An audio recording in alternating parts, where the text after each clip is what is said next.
оқушылар. Рахмет, отыра қойыңыздар. Белсенділіктеріңізді, көңіл күйлеріңізді арттыру мақсатында біз тренинг өтуге балалар. Бірінші сұраққа мен сұрақ қоямын, сіздер жауап беріп, сол мемлекетті картадан көрсетсеңіздер жылдамдатып болады. Бұл ел Оңтүстік Американың ең ірі мемлекеті. Футбол десе ішкен асын жерге қояды.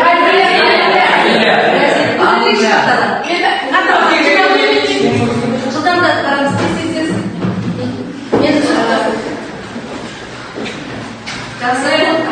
Мен күншығыс елі деп аталады. Мұнда самурайлар дәстүрімен жоғары технологиялар қатар дамыған астанасы әлемдегі ең ірі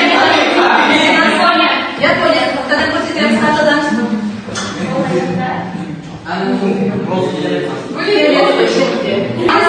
Бұл ел Африканың солтүстік шығысында орналасқан.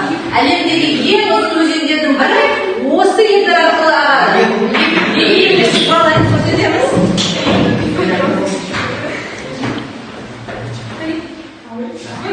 Жақсы, отыра қойын. Келесі, бұл ел солтүстік Америкада орналасқан. Мұнда бостандық мүсінімен Голливуд орналасқан. Экономикасы бойынша әлемде көшбасшы ел. Көрсетеміз.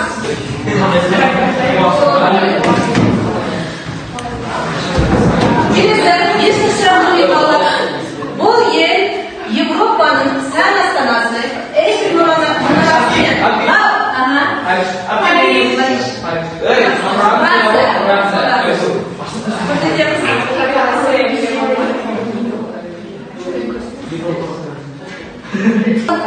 Бұл ел ауқымы жағынан әлемдегі ең үлкен мемлекет. Евразия материгінің сол бірде бай.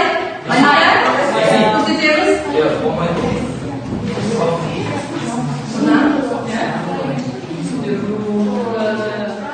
Жақсы, рахмет. Жақсы. Келесі, бұл ел тұтас бір материкті алып жатқан жалғыз мемлекет. Австралия. Өте жақсы.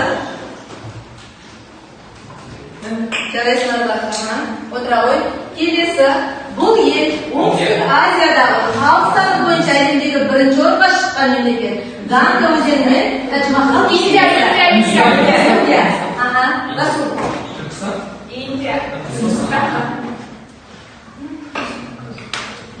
Халық саны бойынша ең көп мемлекет. Дұрыс айтасыздар. Келесі, бұл ел Скандинавия түбегінде орналасқан. Фордтар еді. Адам даму индексі бойынша әлемдегі ең жоғары көрсеткіштердің біріне ие. Норвегия дейді, құралайды. Ал, көрсете ғой. Айбек.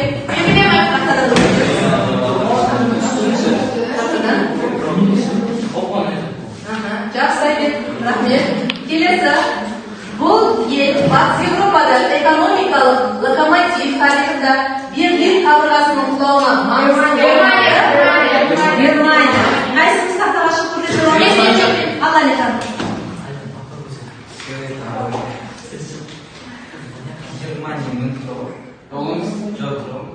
Азиядағы 17 мыңнан астам аралдан тұратын мемлекет. Суматра сияқты ірі аралдар орналасқан. Тақтан шығады, басқаларымыз көрсетеді тақтадан. Тақтадан көрсетеді.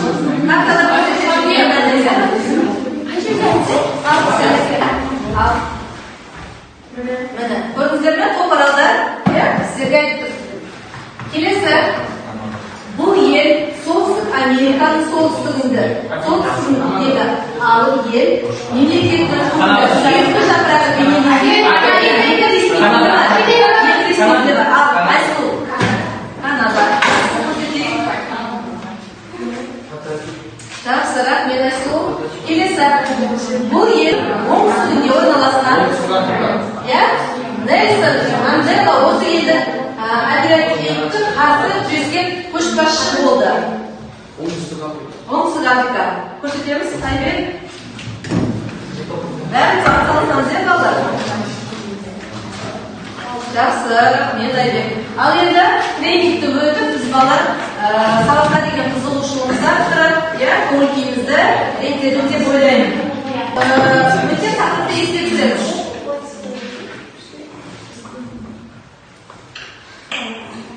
Өткен сабақты есіңізге түсіріп отырып, сөз жұмбақты тауып көрейік. Мен сұрағын оқимын, сіздер не істейсіздер?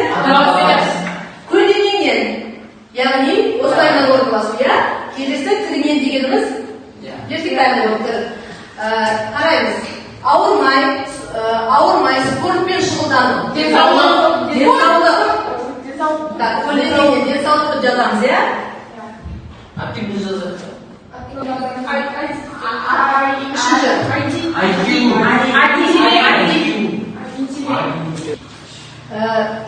Даму деңгейін анықтайтын өлшем индекс деп аталады екен. Жақсы.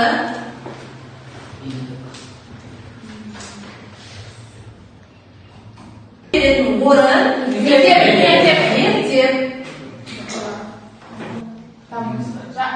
Дұрыс айтасыздар, даму. Мен сұрақтарға жауап берейін. Сапалы адам капиталының негізі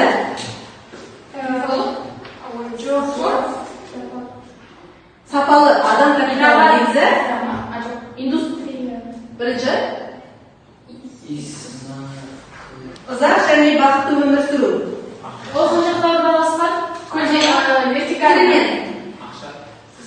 Ұзақ және бақытты өмір сүру. Бесіншіні қарайық.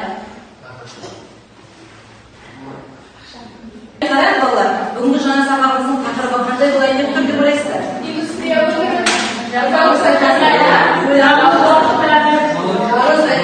Яғни бүгінгі сабағымыздың тақырыбы оқу бағдарламасына сәйкес оқу мақсаттары Қазақстанның индустриялық инновациялық даму бағыттарын анықтап, болжам жасайсыздар. Қазақстанның инновациялық инфрақұрылымының жағдайын талдап, дамыту жөнінде ұсыныстар әзірлейсіздер. Қазақстан аймақтарының инфрақұрылымын талдап, проблемаларын шешу жолдарын ұсынасыздар. Енді балалар, мен сіздерге сабақты бастамас бұрын күтіп алу әдісімен осы сабаққа қатысты видеороликті қосайын, сіздер назар аударыңыздар, иә? Сіздер көре отырып не істейсіздер? Түртіп аласыздар дәптерлеріңізді. Яғни бұрын білетінмін, жаңа ақпарат түсініксіз қосымша білдім келеді дегенді қарап отырып осы түр немен дәптерлеріңізге белгілеп отырасыздар. Видеороликті көре отырып, иә балалар? Индустрияландыру бұл жаңа зауыттар салу, өндірісті жаңарту және жаңа технологияларды енгізу арқылы елдің экономикалық қуатын арттыру үдерісі. Ғылыми жаңалықтар мен жаңа технологиялар өндірістің тиімділігін арттырып, халықтың тұрмыс деңгейінің жақсаруына ықпал етеді. Нәтижесінде ел экономикасы тұрақты дамып, жаңа жұмыс орындары ашылады. Қазақстан индустриялық мемлекет. Ел аумағында көптеген зауыттар мен фабрикалар жұмыс істейді. Дегенмен қазіргі кезеңде тек шикізат өндіру жеткіліксіз. Ол үшін өндірісті жаңарту, энергияны үнемдеу, ресурстарды тиімді пайдалану және қауіпсіз технологияларды енгізу қажет. Қазақстанда индустриялық инновациялық даму саясаты жүзеге асырылуда. Оның негізгі мақсаты экономиканы әртараптандыру, яғни түрлі салаларды дамыту арқылы тұрақты өсімді қамтамасыз ету. Бүгінгі таңда елімізде көптеген ірі өндіріс орындары жұмыс істейді. Қазақстанның индустриялық инновациялық даму деңгейі. Яғни бұл дегеніміз не? Қазақстан жаңа өндіріс пен жаңа технологияларға бойынша өзінің экономикасын дамыту. Яғни жаңа тек қана біз шикізат қана шығарып қоймай, дайын өнімді де бәсекелестікке қабілетті экспорттауға лайық, экспортқа қабілетті дайын өнім шығаруымыз керек екен. Бұл біздің Қазақстанның алға қойған 2050 стратегиялық бағдарламасы бар. Яғни бұл шикізат қана шығарып қоймай, экспортқа бәсекелестікке қабілетті товар шығара алуы, заманауи техника мен технологияларды дамыта отырып, біз дамыған елдердің қатарына қосу алға қойған мақсаттарымыздың бірі, иә балалар? Енді сіздер қараңыздар, Қазақстан индустриялық инновациялық дамуы стратегиясы. Біріншіден біз индустриялық кәсіпорындар, яғни біз өндірістік автоматтандыру, өнімнің бәсекелестігін арттыру, онан кейін энергия үнемдеу. Келесі екінші кезеңді айтсақ, инновациялық экожүйе дамыту, яғни ғылыми зерттеулер мен тәжірибелер енгізу, онан кейін цифрлық технологияларды дамыту, яғни қазіргі айтып отқанымыз жи, онан кейін 3D форматтарын үлкен бағыттар, яғни аграрлық шаруашылыққа нені басын назар аудару. Яғни оның ішінде ауыл өнеркәсібі, тамақ өнеркәсібі, көлік және логистика, химия мен мұнай саласын не істеу керек? Барынша алға қою керек, дамыту керек. Онан кейін сыртқы экономикалық байланыс. Сыртқы экономикалық байланыс, ол экспортты дамыту және дифференциялау, келесі шетелдік инвесторларды тарту, онан кейін халықаралық ынтымақтастықта көрсетілген үнемі арттыру және байланысты ұстау керек. Негіздер мен нәтижелер. Қараңыздар, мына жерде суретке қарасаңыздар, барлығы анық түсіндіріліп қойған. Экономиканың дамуын жеделдетуін, жеделдететін және оны жаңа деңгейге көтеретін процесс. Бұл кезеңде елдегі өндірістік қуаттар артып, ауыр және жеңіл өнеркәсіп салалары дамиды, жаңа технологиялар енгізіледі. Индустрияланудың басты мақсаты ауыл шаруашылығына тәуелділікті азайту, экономиканы әртараптандыру, жан-жақты қылу арқылы тұрақты өсімділікті біз қамтамасыз етеді екенбіз. Біз бір жақты ғана шикізатпен ғана шектелсек, экономика әрине экономика алға жылжымайды. Біз ғана сыртқа ғана шығарып қана қоймай, өзімізден дайын өнім шығарып, оны экспорттасақ, дайын өнімнің бағасы әлдеқайда шикізатқа қарағанда жоғары болады. Сол себепті бізге, дұрыс айтасың Еркиназ, бізге келетін пайдамызда және пайдамызды айтады және табарға қойылатын құнда не істейді? Жоғарылайды балалар. Енді индустрияланудың негізгі белгілері. Ауыл өнеркәсібінің дамуы, жаңа айтып өттік. Келесі, жаңа зауыттар мен фабрикаларды көбейту керек. Темір жол, көлік инфрақұрылымын дамыту, онан кейін жаңа технологиялар мен инновацияларды енгізу барынша. Келесі, экспортқа тәуелділікті істеу керек екен, арттыру керек екен. Енді Қазақстан индустриялық мемлекет, біз білеміз.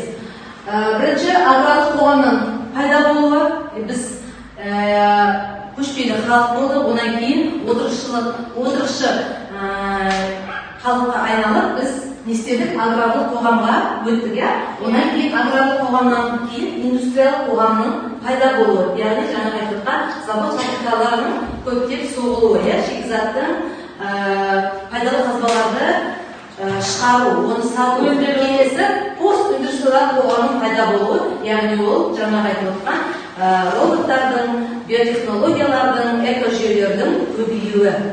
Енді балалар, өндірістік сала және өндірістік емес сала. Өндірістік сала деп атын айтып тұр, оған өндірістік салаға материалдық игіліктерді айтамыз. Жаңа бір шикізатты өндіретін, жаңа өнім шығаратын зауыттар.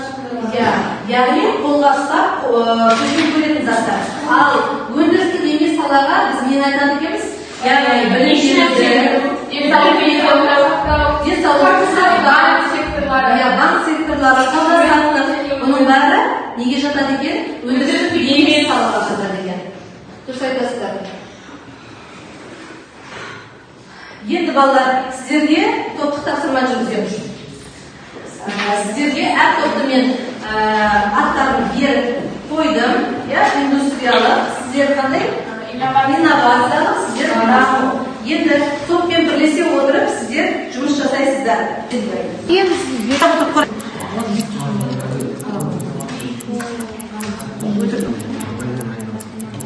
Болсаңыздар, және тағы да басқа? Бірінші тапсырма бойынша балалар, қай топ аяқтады? Инновация, индустрия немесе даму. Индустрия тобы қаларлар аяқтапты, аяқтағаннан кейін. Енді басқа топ, бірінші топтың сөйлегенінен қараймыз, Бірінші классик ұғымын анықтама беріңіз. Классик белгілі бір аймақтарда шығарылған бір-біріне байланысты кәсіпорындар, инфрақұрылым элементтер жиынтығы. Дауысын шығарбесін. Металлургия кластері. Кластердің негізгі саласын көрсетіңіз. Туризм және қызмет көрсету, мұнай газ өнеркәсібі, қара және түсті металлургия. Туризм кластерінің даму факторы табиғи ресурстар, ал мұнай газ кластерінікі ірі кен орындарының болуы. мысалы теңіз кен орны, ал металлургияның даму базасы пайдалы қазбалардың мол қоры және энергетикалық база. Biz өздерін аяқтады, я? Жұмыстарымыз индустрия бірді дейік. Ағымысындағы ба? Толықтай жауап берме балалар? Жақсы. Келесі екінші кім аяқтайды? Кім бастайды? Даму бастаймыз. Қазақстандағы көлік түрлерін атаңыз. Темір жол, автомобиль, әуе көлігі, су көлігі, курьер көлігі. Тұрның қызметін түсіндіріңіз. Темір жол көлігі ауыр жүктерді тасымалдайды, ал жаппай жүк тасымалына тиімді. Жақсы. Тасымалдауда маңызды екенін анықтаңыз. Жүк тасымалдауда ең маңызды көлік түрі темір жол көлігі. Ғылымның экономикаға әсерін жазыңыз. Өнімді ішкі және сыртқы нарыққа жеткізуде жеңілдетеді, сауда мен экспортты дамытады. Жақсы. Тоқтай жауап берді ма? Дамуды. Енді соңғы инновацияларды тыңдайық. Атаңыз қай сала жататынын анықтаңыз және қай қалада орналасқанын түрін көрсетіңіз. Бірінші Шевройл саласы мұнай газ өнеркәсібі, орналасқан жері Атырау, өнімі шикі мұнай, газ, күкірт. Арселор Металл Теміртау саласы қара металлургия, орналасқан жері Теміртау, өнім болат, шойын, прокат өнімдері. Катцинг саласы түсті металлургия, орналасқан жері Өскемен, өнімі мырыш, қорғасын, алтын және бекшіміз. Павлодар мұнай химия зауыты саласы мұнай өңдеу, орналасқан жері Павлодар, өнімі бензин, дизель отыны және де мазут. Қазақстан алюминий саласы түсті металлургия, орналасқан жері Павлодар және де өнімі алюминий оксиді. Біздің топтық тапсырмамыз аяқталды. Енді екінші тапсырмаға көшейік балалар. Қажетті дискрипторға мән беріп отырасыздар и жаңағы дұрыс бұрысын анықтаймыз. Бірінші сіздер анықтап сәйкестендіріп алыңыздар, сосын WordWall несімен платформасымен тексереміз, иә балалар? Екеуі жұп-жұп болып орындаймыз. Сәйкестендіреміз.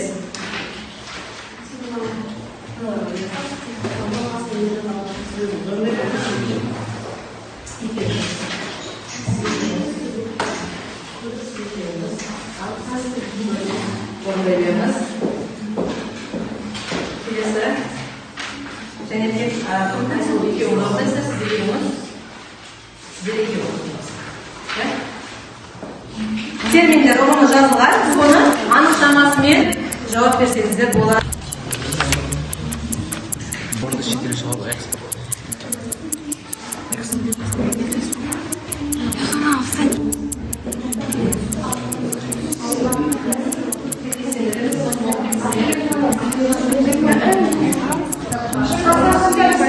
Болдыңыздар ма? Жұмыстарыңызды аяқтадыңыздар ма?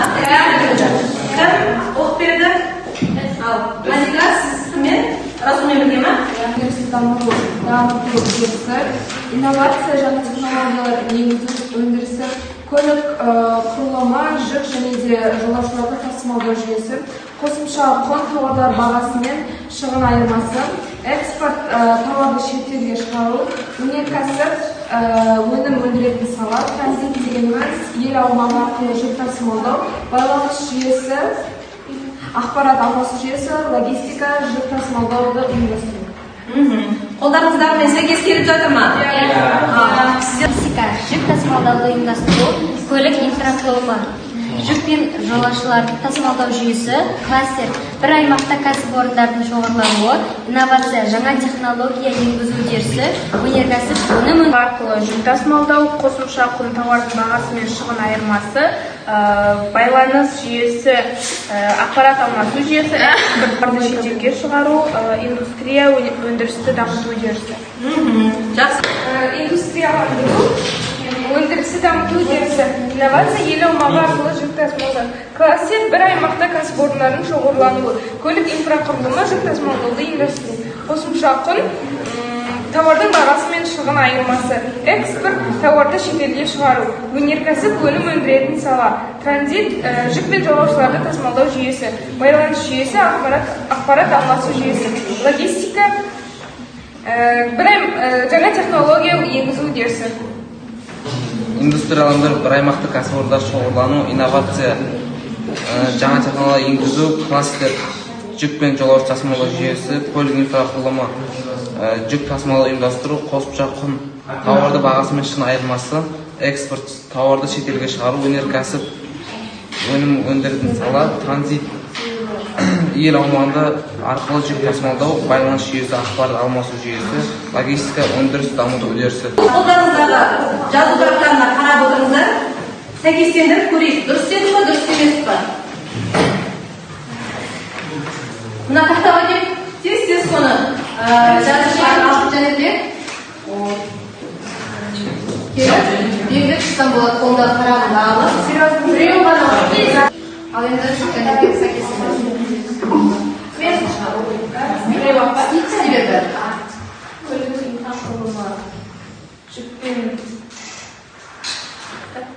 Көлік инфрақұрылымы, логистика.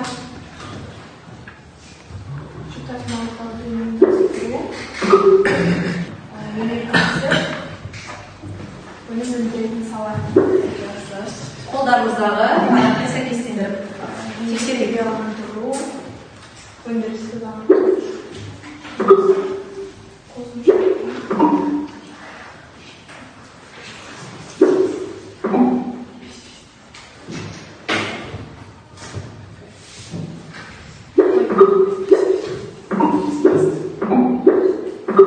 Тексеріп көрейік төнерге.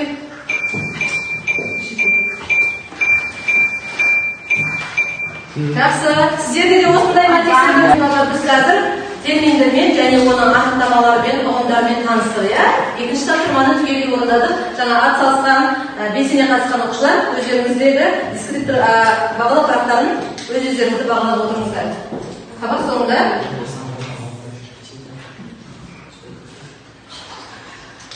үшінші тапсырма, яғни мәтінмен жұмыс. Бұл функционалдық сауаттылық тапсырмасы. Сіздерге қазір мәтін беріледі. Мәтінді толықтай оқып шығып, асықпай отырып жауап береміз. Яғни бұл 4 балдық жүйемен бағаланады. Дискрипторға мән берсеңіздер, негізгі өнеркәсіп салаларын анықтайсыздар. Екінші, басты ерекшеліктерін атайсыздар. Үшінші, индустриялық инновациялық дамуының болашағын талдайсыздар. Төртінші, тәуелсіздік жылдарындағы индустриялық саясат пен бағдарламаны талдайсыздар. Енді мәтін қосылады. Сол бойынша бұл сіздерге жеке тапсырма. Дәптеріңізге ашып, мәтінді оқып шығамызда дәптеріңізге жазып аламыз. Міне мәтін берілді. Мәтінді мұқият оқимыз. Сөйтеміз да скриптор бойынша жұмыс жасаймыз.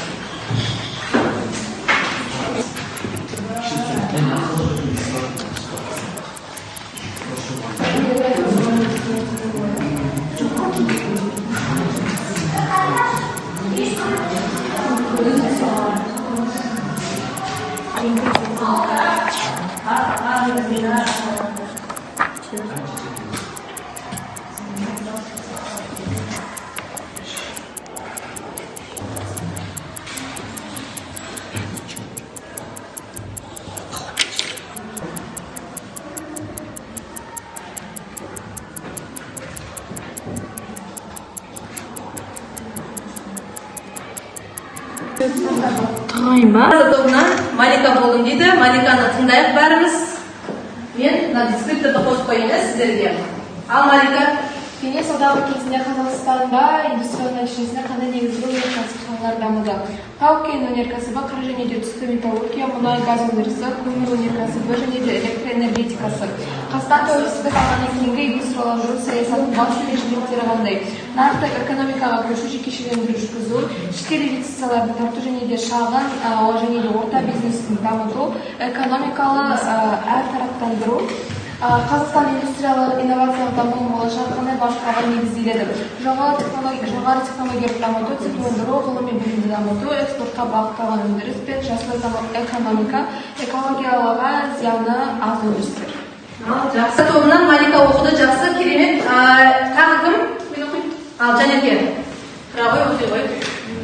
Сұраққа. Кеңес одағы кезеңінде Қазақстанда индустрияландыру нәтижесінде қандай негізгі өнеркәсіп салалары дамыды? Тау-кен өнеркәсібі, қара және түсті металлургия, мұнай газ өндірісі, көмір өнеркәсібі, электроэнергетикасы.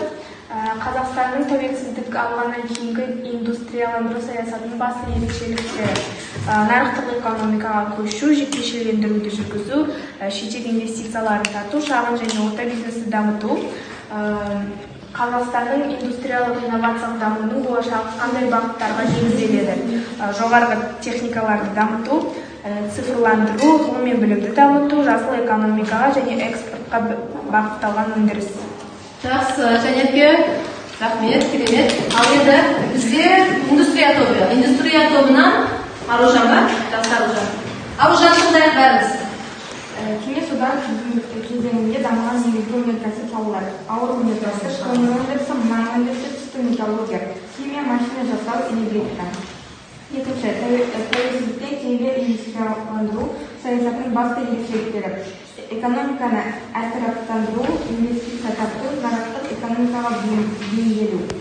Үшінші, индустриялық инновациялық дамудың болашағы: цифрлық технологияларды енгізу, өндірісті автомат кәсіп салаларын анықтайды. Ауыр өнеркәсіп дами бастады, темір жол жүйесі кеңейтіліп, көмір, мұнай, түсті металлургия дамыды, зауыттар салынды.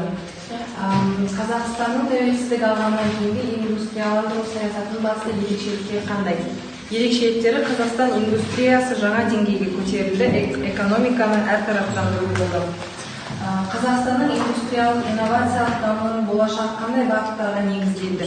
Өңдеу кәсібіне инвестициялар тартылды. Қазақстан 2050 стратегиясында индустрияландырудың жаңа бағыттары белгіленді. Цифрлық технологияларды енгізу және өндірісті автоматтандыру болды.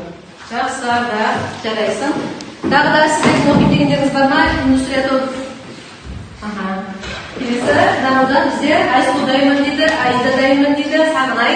Жақсы балалар. Ал оқып едіңізден тұр. Бізде көмір, мұнай, түсті металлургия өнеркәсіптері Қазақстанда қарқынды дамыды.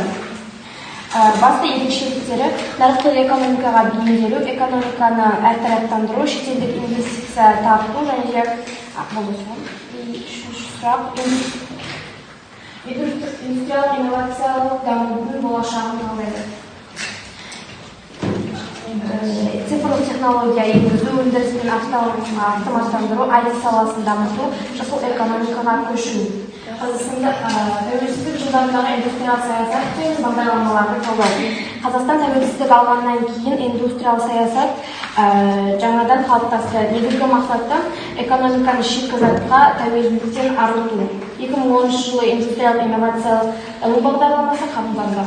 Жарайсың, Айсұлу. Сіздер өздерінің қолдарыңыздағы бағалау парақтарына бұл жеке жұмысқа 4 балл қойып olsanızдар болады жазған жауап берген оқушылар. Келесі кім? Аида ма? Ал жақсы, Аида, тыңдаймыз бар ма? Кәсіп салалары дамыды. Ауыр өнеркәсіп және көмір өндіру, мұнай өндірісі, машина жасау және энергетика саласы. Қазақстанның тәуелсіздік алғаннан кейінгі индустрияландыру саясатының басты ерекшеліктері: нарықтық экономикаға көшу, шетел инвестицияларына тарту. Қазақстанның индустриялық инновациялық дамуының болашағы қандай бағыттарға негізделді?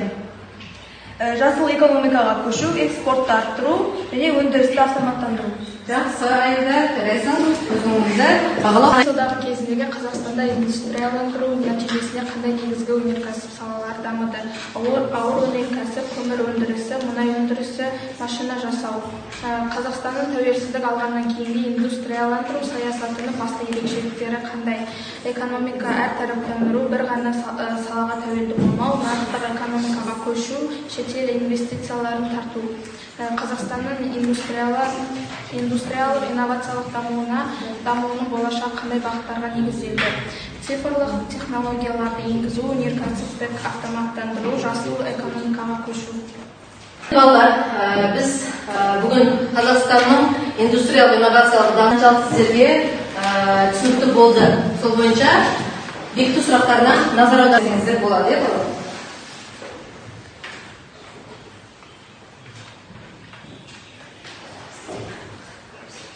Бұл жерде формен жауап бермейміз, балалар, қолымызды көтеріп жауап береміз. Индустрияландыру дегеніміз не? Апыралай. Өнеркәсіпті дамыту келесі. Жақсы, апыралай. Келесі. Инновация ұғымының мәні қандай?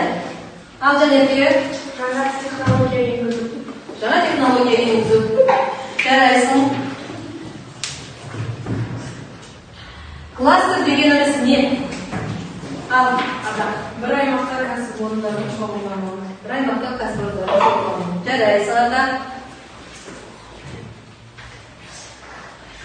Қосымша құн дегеніміз не? Ал, Қосымша құн дегеніміз тауар бағасы мен шығын айырмасы. Жақсы. Шай шатасып жауап бердік. Келесі сұрақ. Қазақстан экономикасында жүк тасымалдауда маңызды бөлік түрі қайсы? Қайсы ол? Теміржол көлігі. Жарайсың. Экспорт ұғымы нені білдіреді? Айбек? Тауарды шетелге шығару. Тауарды шетелге шығару. Жақсы, Айбек. Транзит дегеніміз не? Ал, Малика. Жер аумағы арқылы жүк тасымалдау. Жарайсың, Малика. Логистика ұғымының негізгі мақсаты қандай? Ал, Жәнеке. Жүк тасымалдауды ұйымдастыру. Жүк тасымалдауды ұйымдастыру. Жақсы, Жәнеке. Жарайсың. Ал, келесі сұрағымыз.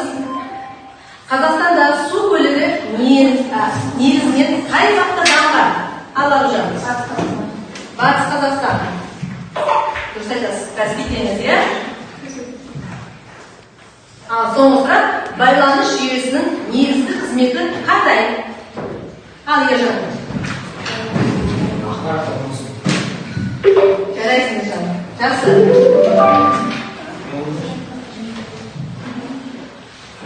Ал, сіздерге бүгін тақырыпты түсінген сияқтысыздар, иә? Түсінікті деп ойлаймын. Яғни бекіту сұрақтарының түгелдей сіздер дұрыс жауап бердіңіздер, балалар. Енді қолдарыңызда мен сіздерге кері байланыс жасауға мынандай не тапсырған болатынмын? Кесе, иә? Мұнда сіздер сабақты кері байланыста үш жаңа ақпарат, екі қызық нәрсе, бір әлде саған бар деген дүние жүзді жерге. Ал. Жоқ. Бақ. Сөзсіз. Өте. Өтті. Қосымша. 3-2-1 әдісі арқылы. Кім кері байланыс жасалады? Ал, қалай? Үш жаңа ақпарат. Бағаны жаңа бұл ақпараттар қосымша құн, инновация және Қазақстанның әртараптандырылған мемлекеттері. Жақсы, сізге жаңа болғаны, иә? Тағы да, Аружан. Қосымша ақпарат, инновациялық болған, комиссия, көлік инфрақұрылымы.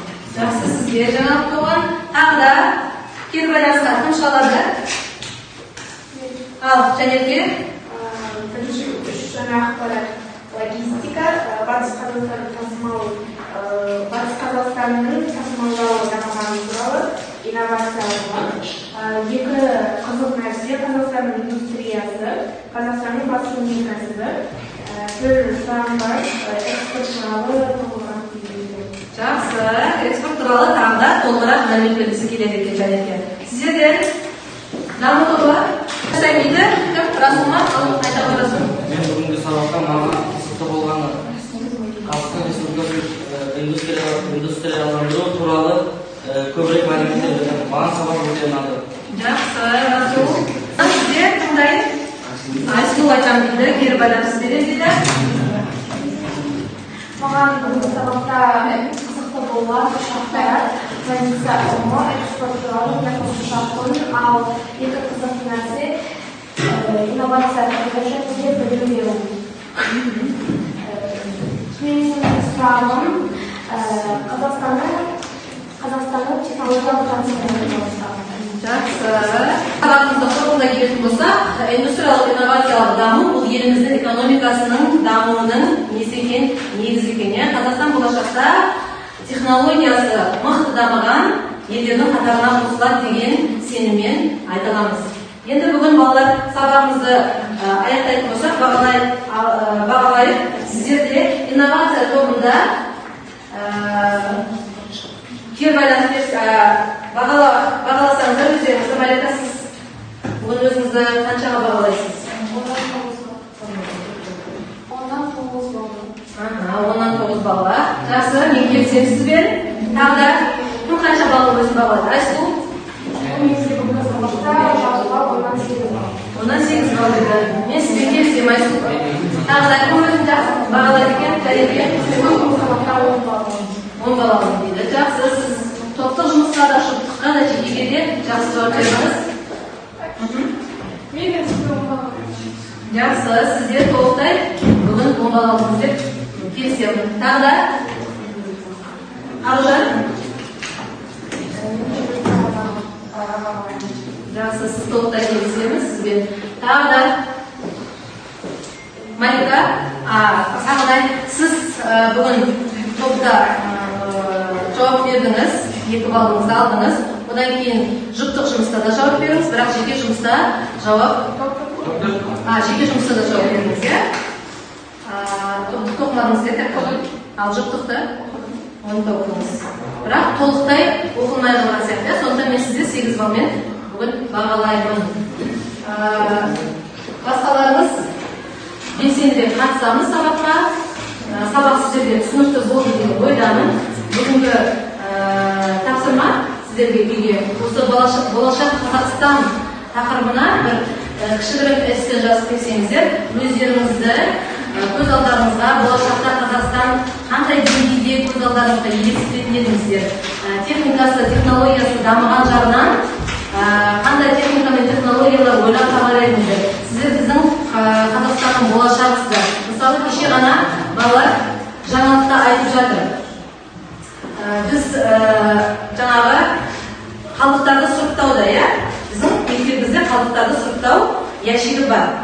Ол жерде пластмассаны, қағазды, бәрін бөлек-бөлек жинаймыз. Енді үлкен қалаларда сондай ящиктеріміз не істеп жатыр? Орнатылған, дегенмен уақытылы алынбай жатқан көрінеді. Сол себепті сыртына жаңағы мусорлар тасталғаннан кейін оны не істейді? Ит сүйреп алып кетеді. Енді сол ящиктерімізге кешенді ғалымдар айтып жатыр, жучок қойып қояды. Яғни ол ящик толған кезде сигнал береді, мен толдым, менің уақытым келді, мені тазалаңыздар деген. Яғни ол дегеніміз бұл не болады?